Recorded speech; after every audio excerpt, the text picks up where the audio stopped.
जिस साधक में, संत में 8 गुण हैं वही भगवत प्राप्ति कर पाएगा। सबसे पहला है दया।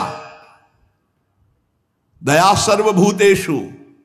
अगर आप साधक हैं, भजन मार्ग में हैं, परे वा बंधु वर्गे वा मित्रे द्वेष्टे वा सदा आपन्ने रक्षितव्यम तु दयैषा परिकीर्तिताः। दया किसे कहते हैं?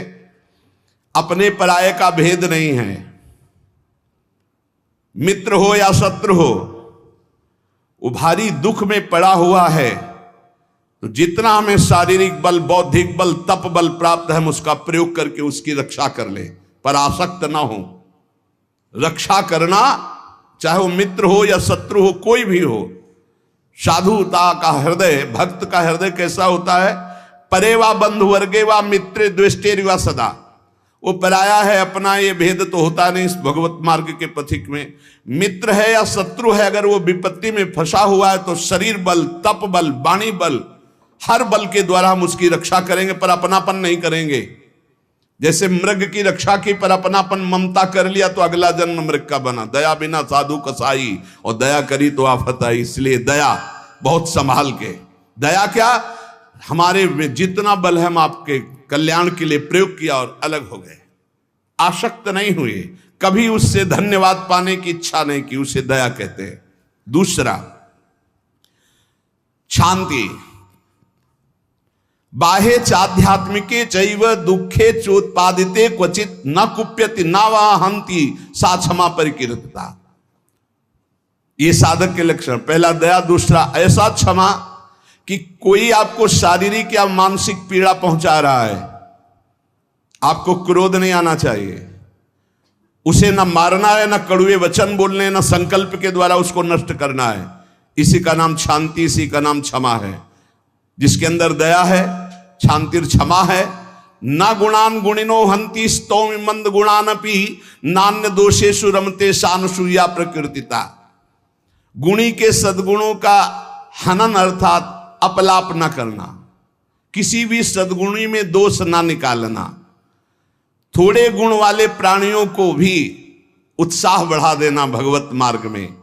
दूसरों के कभी दोषों पर दृष्टि डालकर उसे नीचा दिखाने के लिए न वर्णन करना, ये अनुसूया, इसे अनुसूया कहते हैं। दया, क्षमा, अनुसूया और अभक्ष परिहारश्च संसर्गश्चापि निर्गुणैः स्वधर्मैः च व्यवस्थानम शौचमें तत्प्रकीर्तितम। पवित्रता, शौच क्या? कभी भी अभक्ष पदार्थ ना खाना, जिसे शास्त्र निषेध करता है, कभी जबान पर नहीं जाना चाहिए। प्याज, लहसुन, मांस, मदिरा, नाना प्रकार के सब नहीं पाना चाहिए। एक बोले दीक्षा लिए थे कि पत्नी तो दीक्षा नहीं ले, पर वो प्याज लहसुन बना के खाती हो। कहती हम कोई गुरु मंत्र थोड़ी लिए, अब हम क्या करें, फिर खाना ही पड़ता है। कैसे खाना पड़ता है? वो अपनी निष्ठा पे, तुम अपनी निष्ठा पे नहीं आ सकते।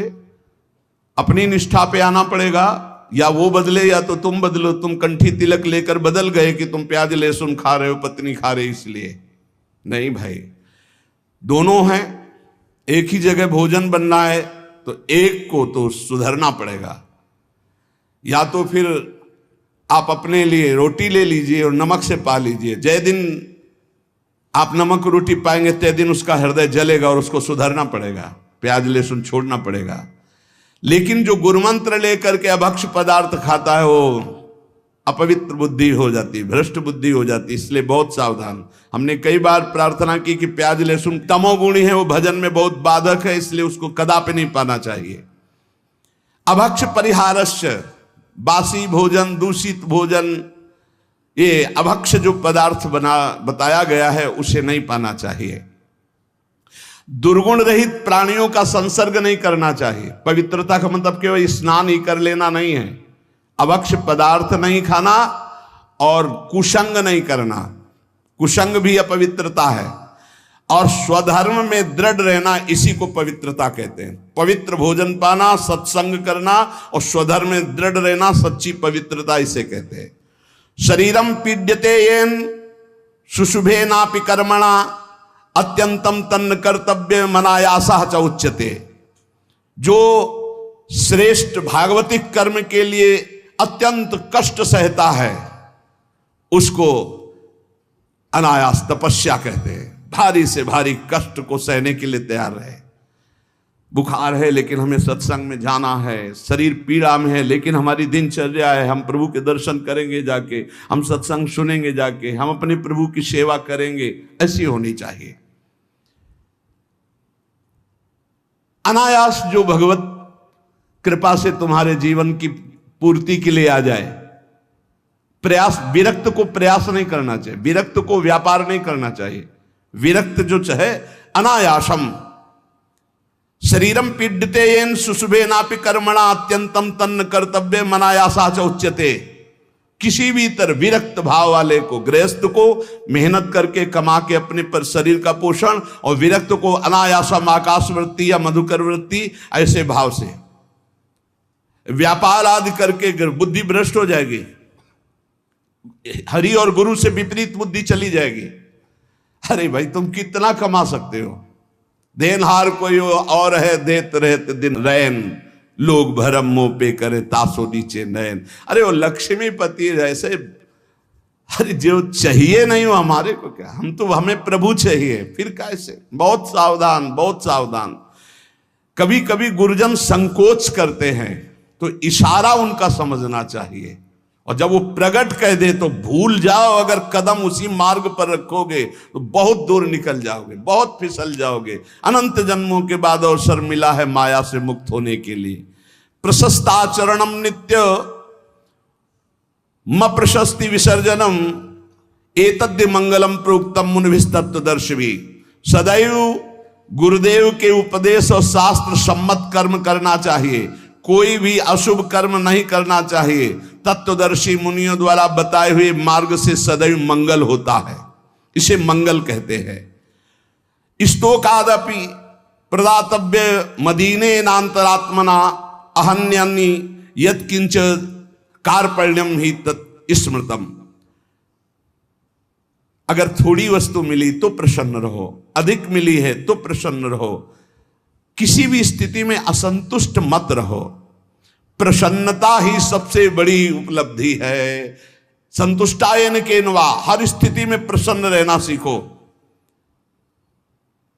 मंगलम और अकारपण्यम और अस्पृहा यथालाभे न संतोषा कर्तव्यो हृथ वस्तुना परस्याचिंतित्वार्थम सा स्पृहा परिकीर्तिता।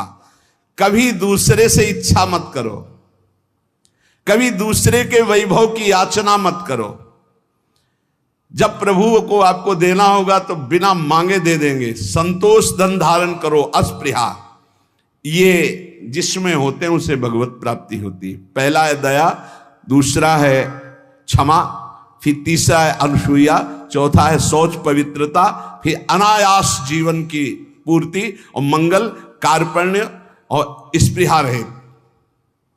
ये दीनता नहीं होनी चाहिए भोगों के लिए, किसी से इच्छा नहीं होनी, और निरंतर भगवत चिंतन। अब कह रहे हैं कि ये 10 बातें भगवत मार्ग के पथिक को त्याग देनी चाहिए। परद्रव्येष्वभिध्यानम, दूसरे के धन का अपहरण करने की वृत्ति, चाहे विरक्त हो चाहे गृहस्थ हो। परद्रव्येष्वभिध्यानम मनसानिष्ट चिंतनम, जो मन से भी दूसरे के धन का चिंतन करने लगता है तो खुद उसका अनिष्ट शुरू हो जाता है। शास्त्र की बात मान लो, जिम हरि शरण नए को बाधा, सुखी मीन जहां नीर अगाधा। तुम भगवान से विमुख होकर जिस पाओगे।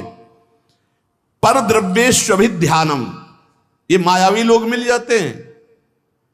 अगर धन का चिंतन करोगे मिल जाएंगे। बहुत बहुत मारा घूम रहा है रुपया, रुपया के लिए भगवत मार्ग, चाहे गृहस्थ हो चाहे विरक्त। रुपया कोई भगवत प्राप्ति नहीं कराता, केवल भोग देता है। तो भगवान जैसे रखें वैसे धर्म पूर्वक चलो, अन्याय पूर्वक या चिंतन पूर्वक नहीं। चिंतन नहीं धन का, चिंतन हरि का। मनसानिष्ट चिंतनम, चिंतन करोगे तुम्हारा अनिष्ट कर देगा रुपया। ये संसारी पुरुष नहीं समझ, रात दिन उसी के चिंतन करते हैं, तभी डिप्रेशन में पहुंच जाते हैं। नाना प्रकार की कुभावनाएं प्रकट होने लगती हैं। जिसको इस जन्म में परमानंद की अनुभूति करनी है उसको सावधान। पारुष्य अनृतम चैव पैशून्यम चापि सर्वशा। अगर परलोक की प्राप्ति करनी, परम धाम जाना है, तो आप चुगली करना, निंदा करना, दूसरे की बातें करना छोड़ दो, दूसरे के धन का चिंतन, अपहरण करना छोड़ दो। मिथ्या भाषण, परनिंदा और असंबद्ध प्रलाप ये साधक में नहीं होना चाहिए। असंबद्ध प्रलाप, चुगली, निंदा ये जबान में नहीं होना चाहिए। और कह रहे हैं अदत्तानाम उपादानम हिंसा चैवा विधानता परदारोप सेवा चा शारीरम त्रिविधम स्मृतम। बिना किसी के दिए हुए किसी वस्तु का स्पर्श मत करो। देने पर भी तब देखो कि तुम्हारे योग्य है कि नहीं। और परदार रति, चूंकि ये गृहस्थ या विरक्त कोई भी भगवत प्राप्ति के लिए चले, उसके लिए किसी भी परदार रति, दूसरे की स्त्री के प्रति तनिक भी लगाव नहीं होना चाहिए काम भाव का। अगर काम भाव का जरा भी लगाव है तो तुम्हारा पतन हो जाएगा। बहुत विचित्र समय कलिकाल का प्रभाव चल रहा है, इस पर दृष्टि ही नहीं जा रही कि ये जो व्यभिचार प्रवृत्ति है इसको एक मनोरंजन मान लिया गया है, इसको एक खिलवाड़ मान लिया, इसे एक सीमा में रखा गया है, एक सीमा में रखा। पाणी ग्रहण संस्कार कर स्वीकार करके फिर धर्म पूर्वक चलो, वैराग्य हो जाएगा। अधर्म पूर्वक चलोगे आसक्त हो जाओगे। परदार रति ये नरक प्राप्ति का हेतु है। इसलिए उपासक जो भगवत प्राप्ति करना चाहता है अशुभ कर्मों से बचे, परदार रति से बचे, किसी भी तरह से जो अपवित्र वस्तु दी जाए उसको स्पर्श न करे। हमारे लिए क्या पवित्र है? विरक्त के लिए हम भगवत मार्ग के पथिक हैं, जितना हमें चाहिए उतना मांग लेंगे, जो नहीं चाहिए वो हमारे लिए सब अपवित्र, हमें नहीं चाहिए, नहीं चाहिए। और गृहस्थ के लिए धर्म पूर्वक कमाई हुई वस्तु किसी के दान दक्षिणा या किसी का यह ऐसा स्वीकार न करे, बहुत हानिकारक होता है। दोषई प्रयुक्ता शरीरेण प्रवर्तमानो हिंसास्ते प्रसिद्धो मैथुनान्याचरति। जो दोषों को स्वीकार करके इस मार्ग में चलता बहुत बुरी तरह चारों खाना चित्त गिरता है परमार्थ में। कई तरह के मैथुन होते हैं, उन मैथुनों से बचे। अष्ट मैथुनों का वर्णन आया है। ये कुकर्म आचरण करने वाला कभी भगवत प्राप्ति के मार्ग में अग्रसर ही नहीं हो सकता।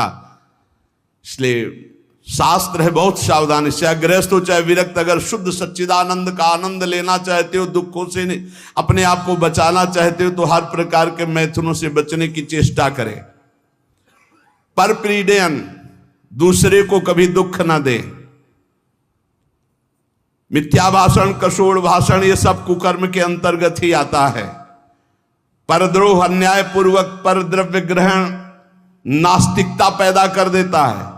परद्रव्य अन्याय पूर्वक ये नास्तिकता पैदा कर देता है, भगवान से बिल्कुल विमुख कर देता है। भगवान छूट गए तो सब मिला मिलाया, सब प्राण छूटने के बाद कुछ नहीं तुम्हारे पास। भगवान है तो सब कुछ है, नास्तिकता ना आने पावे।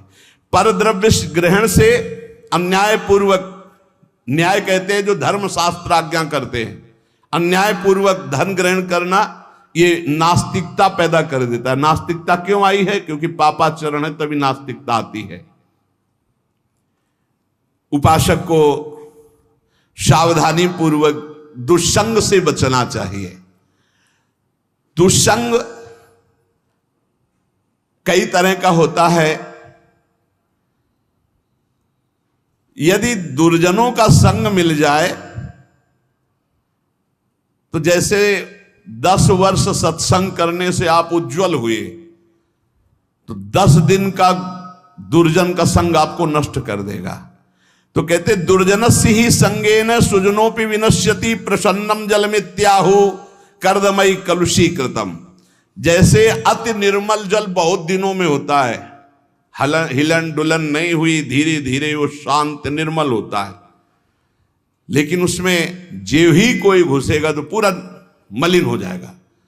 ऐसे ही मन को निर्मल करने में बहुत समय लगता है, लेकिन दुर्जन का संग चरित्र दूषित करके हृदय को मलिन कर देने में बिल्कुल देर नहीं लगती।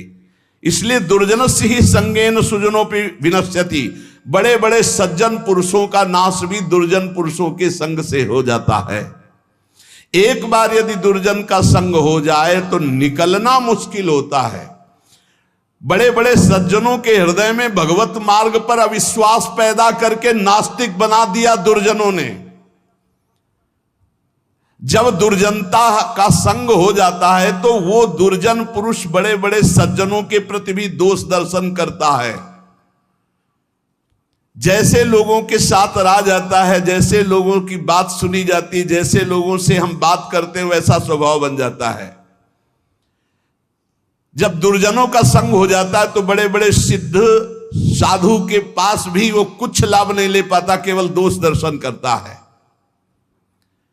स्वभाव उसका बन जाता है दोष दर्शन का। इसलिए भ्रमादपि तु दुष्टानाम संगः या कुरुते जना समर्था पुनस्त्यक्तुम तत्र विनिहन्यते। यदि भूल से भी दुष्ट का संग हो जाए तो तत्काल संग त्याग कर दो, नहीं वो नष्ट कर देगा।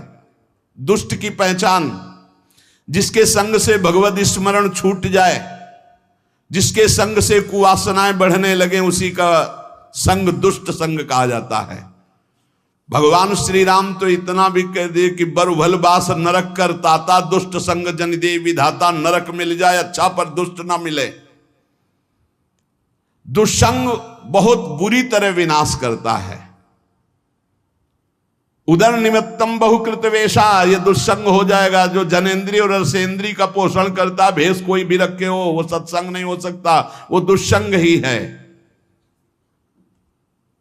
जिनका चित्त शुद्ध होकर सच्चिदानंद भगवान के सुख में डूबने का लक्ष्य बन गया, वो साधक सावधान। दुर्जना परिहर्तव्यो विद्यालंकृतो यदि मणिना भूषिता सर्पा किम सौना भयंकर। दुर्जन मनुष्य हो, बहुत विद्वान हो, तो तुम्हारा नाश ही कर देगा। जैसे मणि से भूषित सांप हो तो क्या विष नहीं छोड़ेगा, वो विष ही छोड़ेगा। इसलिए बहुत संभल करके।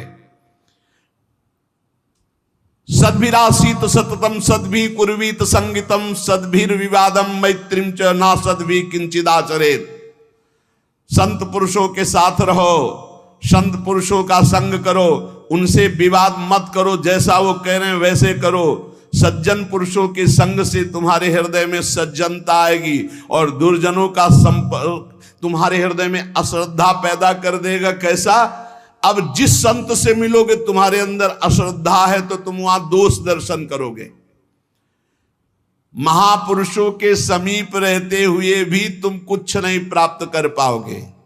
जाड्याम धियो हरति सिंचन्ति वाचम सत्यम मनोन्नतिम दिशति पापमपा करोति चेता प्रसादयति दीक्षु तनोति कीर्तिम सत्संगति कथम किम न करोति पुंसाम।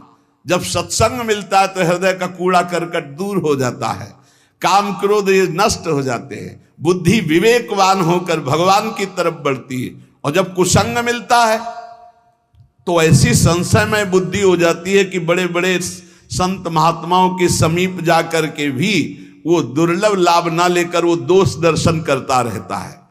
समीप में दूर दूर से आकर लोग उनके दर्शन और उनके वचन सुनकर अपना परम कल्याण कर लेते हैं, लेकिन दुर्जन स्वभाव वाला, दुर्जन संग करने वाला उनके समीप रहकर उनकी निंदा करता है, उनके दोष दर्शन करता है, उनसे लाभ नहीं ले पाता है। अनेकों बार बड़े महापुरुषों का संग प्राप्त होने पर भी वो अगम्य रहते हैं, वो उनका लाभ नहीं ले पाते।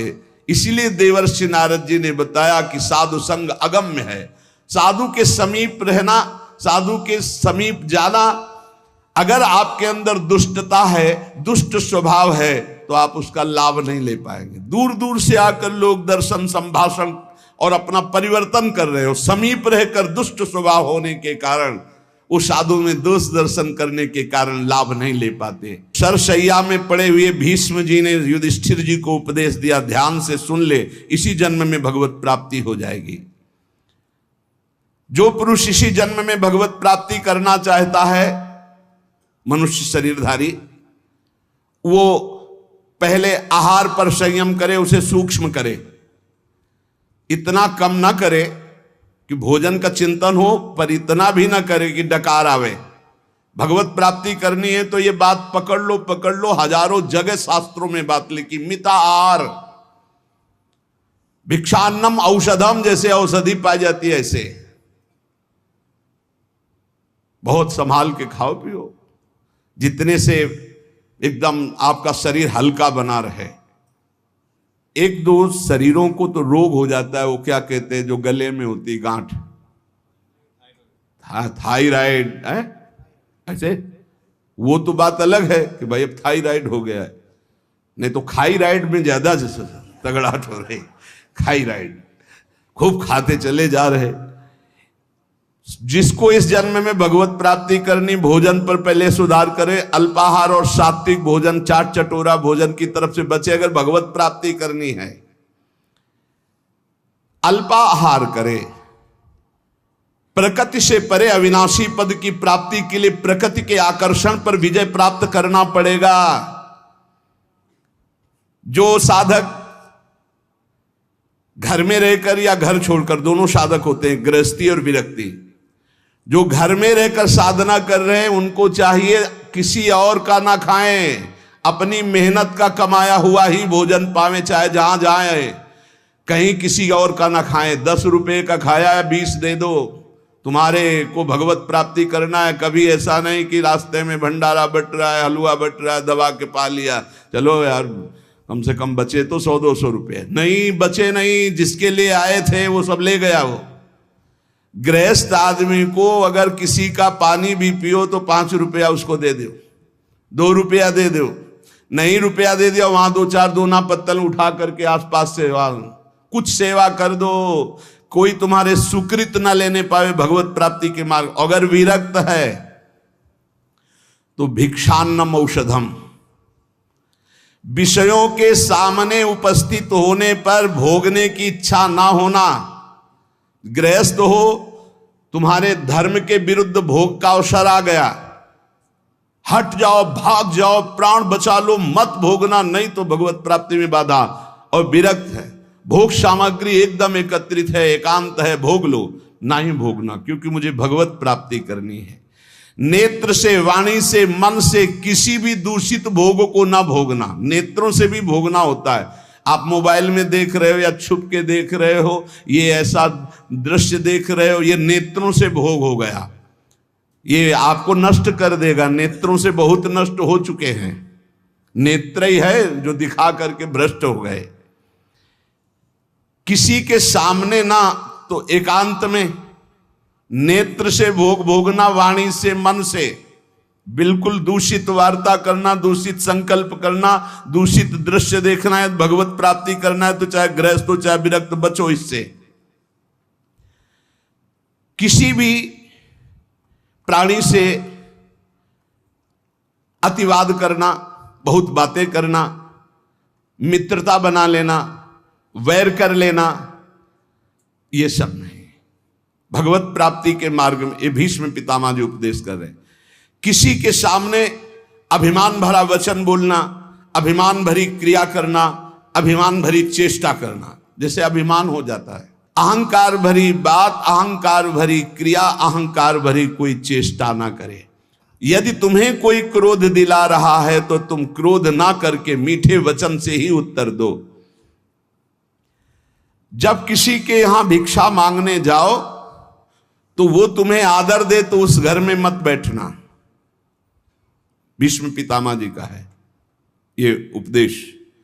यदि तुम्हें किसी कोई निमंत्रण दे तो कभी मत जाना। भगवत प्राप्ति करना है ये विरक्त के लिए। अगर तुम्हें कोई आज महाराज हमारे घर पाइए, कदापि मत पाना, निमंत्रण में कदापि मत पाना, ये भीष्म पितामह जी मना कर रहे हैं। और जब भिक्षा मांगने जाओ तो बहुत घरों से मत मांगो। कुछ नियम रखो, 4 घर 5 घर, मिले तो मिले, नहीं उपवास। अब ये नहीं कि पूरे गांव में टहली आए, नहीं, 5 घर 7 घर ऐसे नियम रखे जाते हैं कि हम सिर्फ 5 घरों में जाएंगे, मिले ना मिले। ये नहीं कि पूरे गांव में टहली आएगी, जब तक भरपेट के दोनों टाइम के लिए ना मिल जाए तो हम 50 घर मांग लिए। ये भिक्षान्न नहीं, भिक्षान्न 5 घर या 7 घर। आवाज लगाई, नहीं मिला तो उपवास कर गए। निमंत्रण पाए हुए घर में कभी भिक्षा ना पाने जाए, ये भगवत है कोई रहस्य।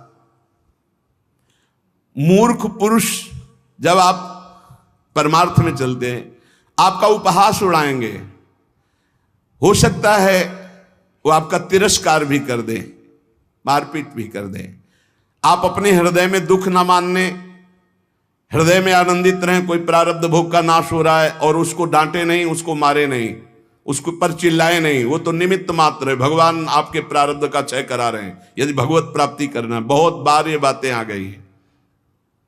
आताताई पर भी कभी क्रोध करके उसे शाप ना दें। शाप देने का मतलब है भजन का फल है। अगर भजन है, सच्चाई से चल रहे हो, आप अंदर से सोच ले बहुत सता लिया, अब तो भोगेगा, तो पक्का भोगेगा, इसमें कोई संशय नहीं। क्योंकि भजन एक अमोघ शक्ति है, जिधर जाएगी उधर। तो हमारा भजन मंगल के लिए कि अमंगल के लिए? तो कह रहे आताताई तुम्हें कितना भी सताए, तुम क्रोध करके उसे शाप आदि मत देना, कभी अंदर से बुरा मत चाहना। गृहस्थ के घर में जब धुआं निकलना बंद हो जाए, अब धुआं नहीं, गैस है, गैस के चूल्हा है, तो धुआं का कोई ज्यादा काम ही नहीं। जब मूसल की आवाज आनी बंद हो जाए, भीष्म पितामह के समय मूसल से कूटा जाता था, अब तो मूसल से नहीं, अब तो मशीनों से है। और जब सब भोजन कर चुके तब विरक्त को भिक्षा मांगनी चाहिए, मतलब लगभग 2 बजे। भिक्षा मांगने के पश्चात किसी नदी के किनारे या किसी देवालय में एकांत में बैठकर भगवान को अर्पित कर उसे पाए। गृहस्थ अपने कमाई से पाए, अधिक भिक्षा मत ले। श्री पूज्य सदगुरुदेव भगवान ने कहा कि टुकड़ा या 1 रोटी, बहुत अगर नहीं मिला है 4-5 घरों में, और आखिरी घर में 2 रोटी मिल रही, तो बस 2 रोटी, तीसरी रोटी हुई तो भिक्षा नहीं मानी जाएगी। ये सदगुरुदेव भगवान के मुख्य वचन। शुद्ध भिक्षा 1 टुकड़ा आधी रोटी, बहुत ज्यादा हो गया तो 1 रोटी। अब पता चला कि 5 घरों का आखिरी घर है, उसमें 2 रोटी मिल रही, तो फिर उससे 2 रोटी ले ले, तीसरी रोटी नहीं होनी चाहिए। जो अधिक भिक्षा ले लेता उसे भिक्षान्न नहीं कहते हैं। ना मिलने पर प्रसन्न मुद्रा में वैसे ही शांत भाव से भजन करता हुआ दूसरे दिन जब अपने समय भिक्षा में जाता है, फिर उसी समय जाए। एक बार जब कोई बैठाल करके द्वार पर सम्मान पूर्वक विनय पूर्वक भिक्षा दे, तो उसी समय हट जाना चाहिए, उसकी भिक्षा नहीं लेनी चाहिए। आओ आओ आओ महाराज, आपके तो दर्शन बड़े भाग्य से। ए लाओ कुर्सी बैठा लो, लाओ एक गरम गरम रोटी बनाओ बाबा, उठे हो चल दे। द्वार में अंदर नहीं जाना है, द्वार में ही खड़ा और असम्मान पूर्वक भिक्षा, ना किसी का आसन ग्रहण, ना किसी के मृदु वचन, ना किसी की स्तुति, ना कोई अर्थ। जब रोटी मांगने निकले, किसी ने 10 रुपया दिया तो ऐसे कोई भिक्षुक है, भिखारी है इस बात के? नहीं, केवल आचार्य आदेश, प्राण पोषण के लिए अन्न, रोटी है तो दे, नहीं तो राधे श्याम चल दिया। सिंहवत व्यवहार। विविध प्रकार के व्यंजनों को न खाए। अरे भाई बहुत विचित्र। भगवान की प्राप्ति के मार्ग में सबसे ज्यादा इस रसेंद्री पर दृष्टि डालो। बहुत विचित्र खेल है, बहुत विचित्र, बहुत सावधान। अब आज का जो वातावरण है, बहुत भोजन के लिए बहुत आगे चलकर और अव्यवस्था हो जाएगी। कैसे भजन होगा, कैसे भजन होगा? भगवान को अर्पित करके दाल रोटी खाओ, खूब हरि के गुण गाओ। अगर इधर उधर खान पान करोगे तो हम पक्का कह सकते हैं भजन तो नहीं हो सकता है। भजन का नाटक भले आप कर लो, भजन का नाटक कर सकते हो। भीष्म पितामह जी कहते हैं कि जो विरक्त भाव से भगवान के मार्ग में चले हैं, वो किसी उजड़े हुए खंडहर में या देवालय में या वृक्ष के नीचे या किसी संत का बनाया हुआ स्थान, उसमें वास कर रहे। स्वयं का कुछ नहीं होना चाहिए। अपने शरीर निर्वाह केवल करना है। बने बनाए बिलों में वास कर लिया, घर गृहस्थी के यहाँ नहीं। विरक्त को घर गृहस्थी के यहाँ शयन नहीं करना चाहिए। हम भ्रमण किए और बड़े संतों का संग किए तो हमने देखा कि गांव के बाहर स्कूल, मंदिर या किसी बट वृक्ष के नीचे या भगवान शंकर का छोटा मंदिर, वहां घरों में गृहस्थों के सैया पे शयन करोगे और खूब भजनानंदी बनोगे तो सिद्ध ही हो तो प्रणाम, नहीं साधक है तो चौपट हो जाएगा, क्योंकि परमाणु वहां है, वहां गृहस्थी के परमाणु। घर गृहस्थी में बस मधुकरी मांगी हो बाहर, बहुत सावधानी की जरूरत है। भीष्म पितामह जी कह रहे हैं विरक्त को अपने मन को अचल और स्थिर करने के लिए कहां शयन करे? वृक्ष के नीचे, उजड़े हुए खंडहर, देवालय, ऐसे बाहर, या किसी संत का जहां साधु समागम। किसी भी गृहस्थ के घर में विरक्त को शयन का अधिकार नहीं।